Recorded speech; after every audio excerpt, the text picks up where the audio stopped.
Tohle je Ricochet, fenka zlatého retrievera. Na plážích u amerického San Diega jsou na ně už zvyklí. Pomáhá tady totiž nejen handicapovaným dětem, ale i vojákům po zranění a válečným veteránům s posttraumatickým stresovým syndromem.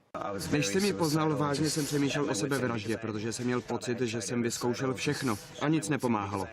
Nápad pomáhat prostřednictvím surfování přitom vznikl vlastně náhodou. Ricochet totiž kdysi sama od sebe vyskočila na surfovací prkno a pomohla ustát jízdu paraplegické dívce. Ta poté sdílela video na internetu a to se okamžitě stalo hitem. Během pár hodin ho vidělo skoro 4,5 milionu lidí.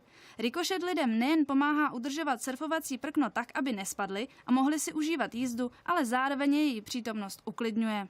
Napadlo mě, že veškerý ten klid a vyrovnanost, která z Ricochet čiší, se dá využít k dobrým účelům a proto jsem se rozhodla, že budeme pomáhat těm, co to potřebují.